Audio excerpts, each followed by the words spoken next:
What's up, everybody? It's Brian from USA.Patriot.Cards, and it's Dallas Card Show weekend. Dallas, baby! It's Dallas.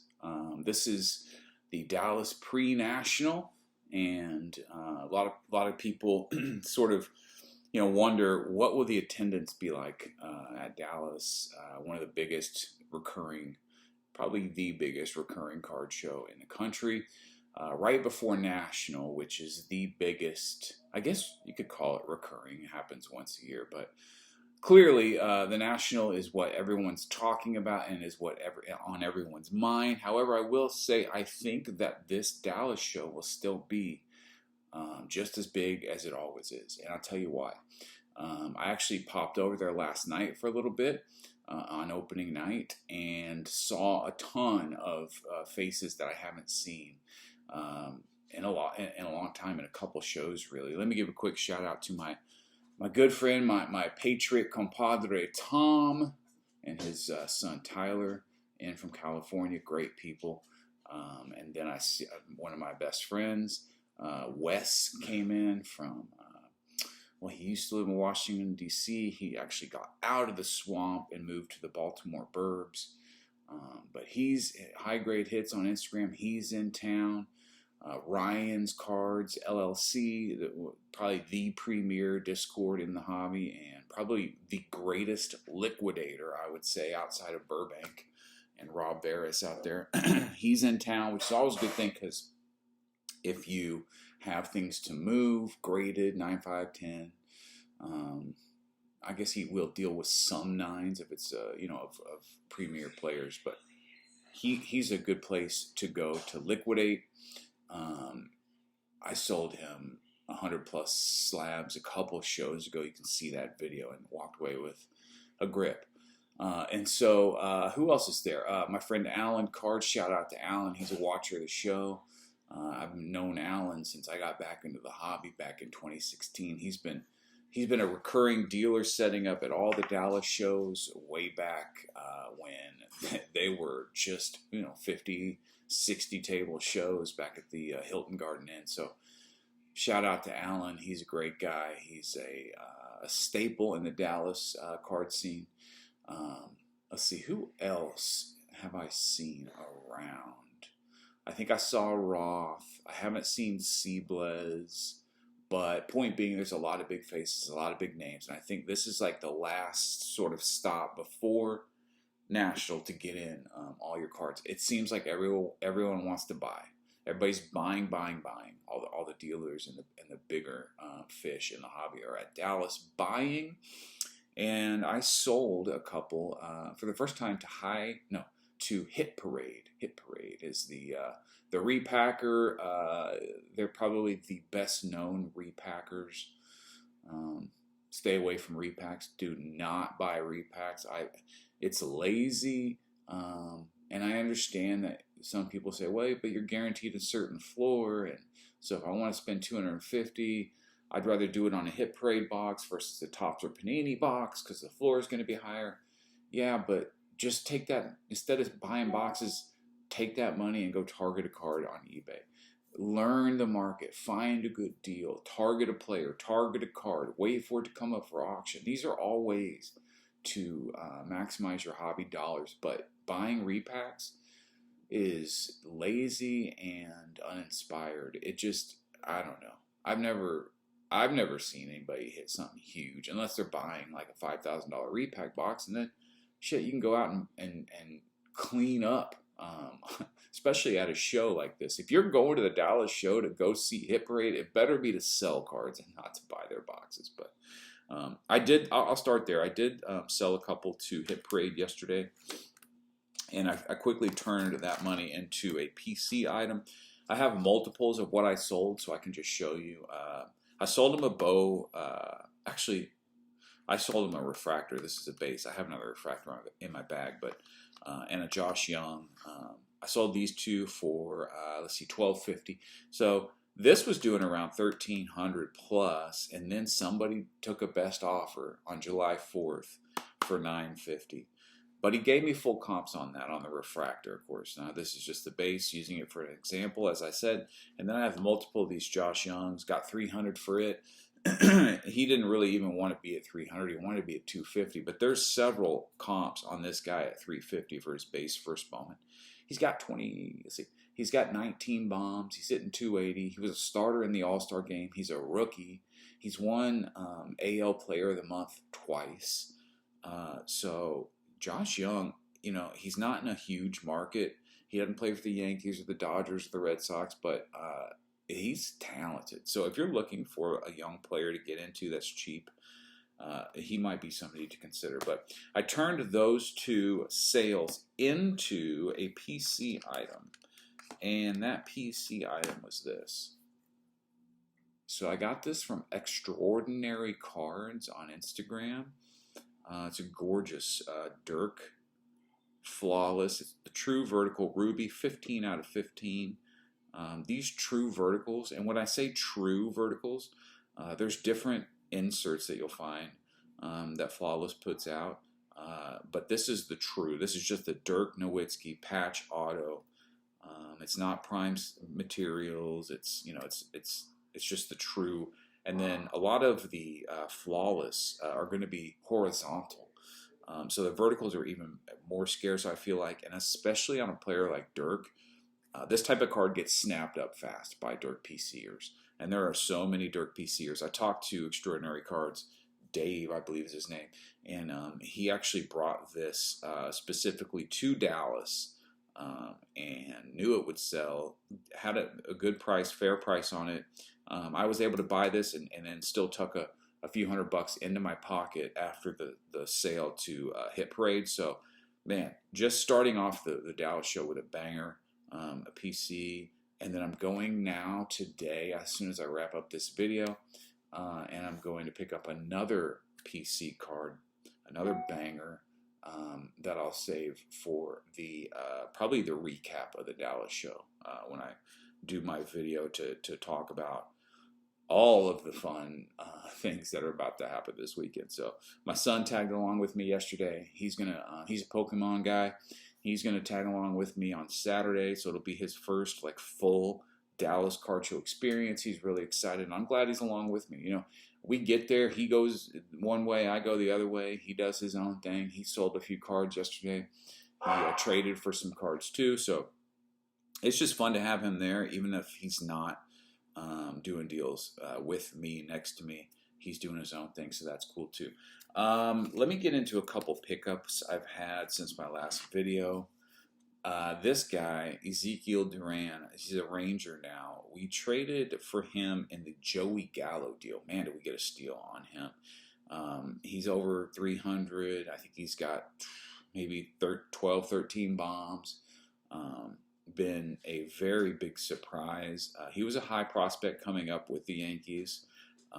But got his blue, his Rangers blue. It's not a color match because he's in his Yankees grays, but still a great card to have there. And then this guy, picked these both up really, really cheap, way under where there's one actually at eBay right now on bids, and it looks like it's going to get over 400, and I paid about a little over half of that for these, each of these. I also have a Blue Ice PSA 10 Jaden Hardy coming through. Hadn't got here yet. Jaden Hardy was a 37th overall pick 2 years ago, but he was like the 4th or 5th best prospect out of his high school class, his up-and-coming class, but he did not go to school. He went to the G League, so that's a route that a lot of players are choosing. He did that. He showed flashes of the player he can be, but he snuck all the way into the mid-second round, and Dallas didn't even have a pick. They somehow acquired Sacramento's pick and went in and scooped him up. Now, he is a hell of a player. He's a scorer. He's a three-point shooter. He can create his own shot. He can take it to the hole, so he's exciting. Hey, no, quiet. So those are my pickups since the last video.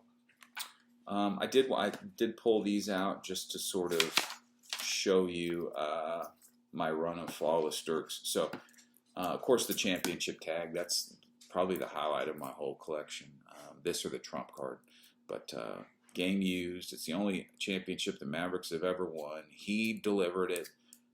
So this is a super special card. And then I've had this. I think this is a 2016-17. And I believe this is the true. Wait, no, it's not. It says, see, this says distinguished. I can't read that. But it has a word there. And so that's a parallel, actually. This is not a true. That's what I was talking about, the difference. So this would be a parallel. This would be a true. The trues are more sought after, better value, or better, hold a higher value. But I like these verticals, and anytime I can find a vertical flawless Dirk with a nice auto sealed, I'll probably pick it up if I can get it at a fair price. So happy, like I said, to add that Dirk to my PC. I did want to talk about a few things. Let's see, in the hobby, if you're missing the National, don't worry. I think the National's overrated. Now, I haven't been to the National, I'll be honest. I've never been to a National, and I do want to go to a National. But it just seems like a big hassle. Now, if you're into, being, in the big bright lights and at a place where there's, a ton of people and all the action is concentrated right in the hobby. The whole hobby is right there in Chicago for that week. And you don't mind traveling with your cards. I mean, that's a headache. I've never had to do that. I've never had to check my cards in or carry my cards on a plane, take them through security. That scares me. But dealers do it all the time. So, but that's a thing you have to think about. You have to think about your hotels. Typically they're going to be booked out months in advance, if not a year in advance. And so as you get closer and closer to the event, if you're undecided, like if you just try to go book a hotel room, anywhere near the National now, you're probably going to pay, I would just guess, $400 or $500 a night. So that gets pricey.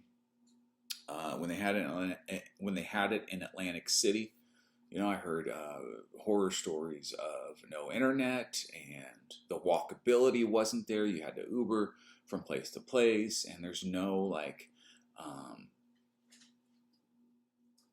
it's good to make sure I was recording. There's no consistency with like the trade nights and the events. When you move from city to city to city like that, you're having to kind of think on the fly and create on the fly. I think they should leave the National in a city for 3 or 4 years in a row and let that really get established, and then pick another host city and move. I like that it's in the center of the country in Chicago. I think they should come down to Dallas. I really do. I think Kyle would welcome that, and he could probably get in on that. Kyle is the creator of the Dallas Card Show. So I think Dallas is a great place. Center of the country, huge airport, easy to get in and out of, fairly cheap. And so, yeah, if you're thinking about a place to host, if the host committee is watching, consider Dallas. What else do I have? Comps. You got to look at comps, especially on higher end cards. Of course, you have to look at comps. You're thinking, well, that's like a bad take. Of course, we know you have to look at comps, but you just have to really vet your comps. And I've talked about this before. If going into a show like Dallas or the National, some cards that you're going to target, that you're going to try to find, know ahead of time what the comp situation is. All right. Know if there's some outlying comp that might be way above where it's been selling. Take into consideration whether that comp got paid for. Go look at if it's on eBay, go look at TerraPeak, TERAPeak.com. And if it shows up, you search for that card, and if it shows up in the TerraPeak listings, you can be fairly confident that it got paid for. Card Ladder is another good tool if it's got the green check mark. Now, just because it doesn't have a green check mark doesn't mean it wasn't a real sale. And frankly, just because it does have a green check mark doesn't mean it was a closed deal, real sale. I've seen that before. But those are 2 good places to start. If it's an eBay sale, also go check, on an auction, go check the bidding history. Click on the bidders, see the percentage of deals that they have with that seller. Now, if it's a high volume seller, they might have, 8 to 10% with that seller of their overall deals. But if it gets any higher than that, I'd be wary. Look at the feedback score. how many transactions they've actually done on eBay. That's another good indicator of whether it was a true auction or whether it was shilled. Just have your eyes open. Just know what you're getting into. Um, ultimately, it's going to fall to the supply and demand on that card. If that card is an Ellie De La Cruz, let's just say, and as hot as it gets, he's as hot as it gets. He's the Victor Wembanyama of baseball. But Victor hasn't even done anything yet. So Victor's pure hype. Ellie was pure hype, and then did like historical things in the month plus that he's been up here in the bigs. But if it's a guy like Ellie, and let's say his blue first Bowman auto, just for example, let's say the last couple comps were like 5.8, and then 6, and then even like 6.2K. You might run into a blue Ellie at the Dallas show, and they might have a 7K price tag on it. And so if you pull out your phone and say, hey man, the last comp did 6.2, I'll give you 85% of that, you're going to get probably like told no thanks. So don't feel like just because you're bringing cash and just because the comp is at a certain number that you have to be below that. For certain cards, the 15% cash discount is absolutely a real thing, and you should ask for it. On other cards, like Ellie, for instance, maybe not so much, because that seller knows, hey, I want to sell this for 7K, and if I don't find my buyer at 7K, then I'm not going to move it. So it just ultimately depends on how bad somebody wants the card. And then on the other side, if it's somebody that's like a Dak Prescott, for instance, let's say you're looking at a Dak Silver Prism, and the last comp is 300, and they have a 350 price tag. Not only can you ask for 85% of that 300, you can even on that card I'd start at 200. I'd say, hey, 200 for the Dak, and they might say, well, the last comp's 300. Well, okay, but is anyone else going to buy this card from you? So maybe he counters at 250, and then maybe you can even counter at 225, knowing that it's a card that's probably going to sit there and not have a buyer. So just know the cards you're after, know kind of where they are on the supply-demand chart, and plan accordingly.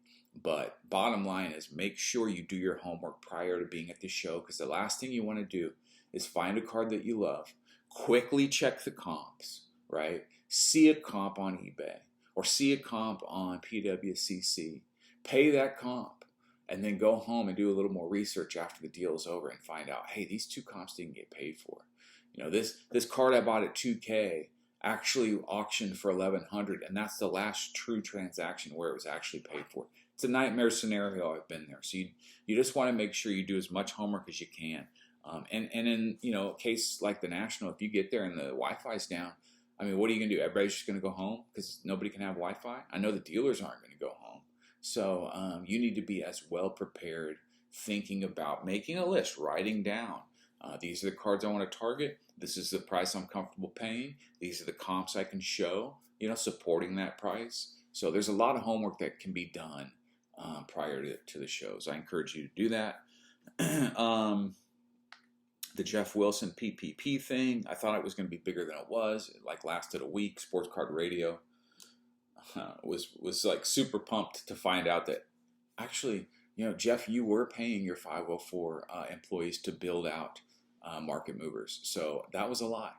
And if you have no idea what I'm talking about, then don't worry about it. It's probably meaningless, but it's just it's an interesting thread in the hobby. It's an interesting side story about Jeff Wilson, sports card investor, taking out $2 million, two $1 million PPP loans. Got one, took a second, didn't pay either back, and right when he took those loans, he went on a buying spree that has been well documented on his own Instagram and Facebook channels. And then he clearly just said, well, hey, it wasn't, none of that money went to cards, none of that money went to Sports Card Investor. It all went to my fledgling marketing company 504. I could barely keep the employees. I had to pay them. We weren't making any money. But in reality, you were paying them to create market movers. I just never have liked that guy. So, I mean, I don't know if you can read that. I just never have liked that guy. That's a fun thing. I'd never wear that in public. I just put it on the back of my chair. Maybe he's a great guy. Maybe he's a great dad. Maybe he's a great husband. I don't know. But he gives me the vibe of somebody who smiles big for the camera and then is just a jerk behind the scenes. Maybe I'm wrong. Trump. So I watched Daddy Rips. He's doing a podcast now. It's on YouTube, and he breaks his huge Bowman breaker. If you like Bowman baseball, he probably is the Bowman breaker out there.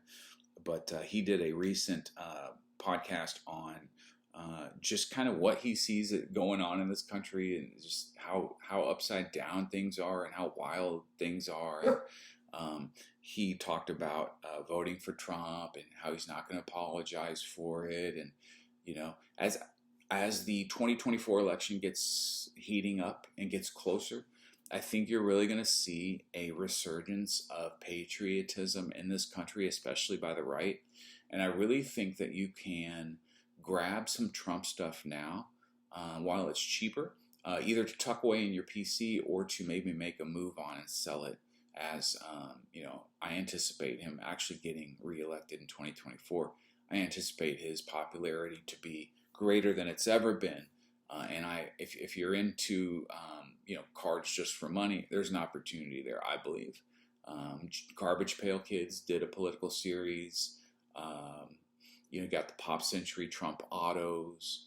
I think I own the only Panini card that Trump has, the Flawless One of One. But anyway, I think that political cards are going to start heating up. And then Ellie De La Cruz is just the hottest thing on the planet. I know I talked a little bit about that already, but you know, what's interesting about Ellie is I like to try to color match. Obviously, he's on a red team, the Reds.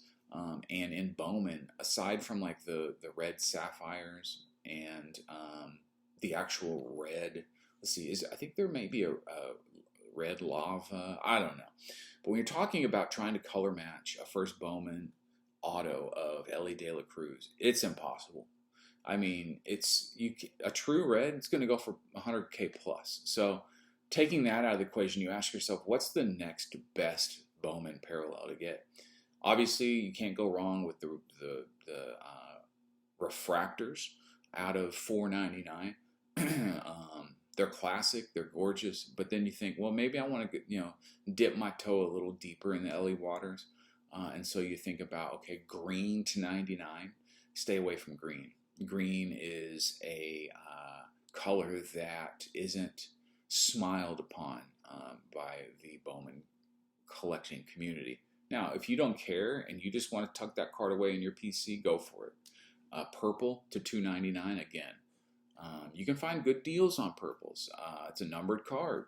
Purple's a pretty color, but it's not one that, again, is smiled upon by the Bowman community. And then you get into golds, which I think an LA gold is going to push 20K at this point. The golds are out of 50. You get into the blues. Now, the blues are adored by the Bowman community. The blues, I believe, are out of 149, 150. Blue has been a color that Bowman has had in every product from the get-go. And like my Bobby Witt blues, color match, you know, and it's a color that's hugely popular with the Bowman community. Now, that player specifically needs to heat it up a little bit, but like J-Rod's blue was pushing, you know, 10, 12K before the season started in a PSA 10. But Ellie doesn't color match blue like Bobby Witt and J-Rod. So there's going to be more to say on that. I don't want to spoil the recap video that I'm going to do, but I'll explain sort of the hierarchy as I see it of the Bowman parallels. But the blue Ellies do about 6,500 plus. So, and I did my first pass around the show floor yesterday, and I didn't see one Ellie, so I'm not encouraged. Okay, so and then lastly, have you seen Quarterback on Netflix? It is a series of 8 episodes in which they follow Mahomes, Kirk Cousins, and Marcus Mariota. They show a ton of behind-the-scenes stuff. They talk about how hard it is to be a quarterback in the NFL. I'm only 2 episodes deep, but I already have this like renewed inspiration and love for this kid. Oh my God, Mahomes is a beast. He really is. So, as much as I had sort of anticipated using this as my next chip to keep my hobby fun going, it's going to be hard, and it's still going to be available, but it's going to be hard to let this one go. And I might have to take a Mahomes back if I did decide to punt on this. I encourage you, if you like sports documentaries, to go and watch Quarterback.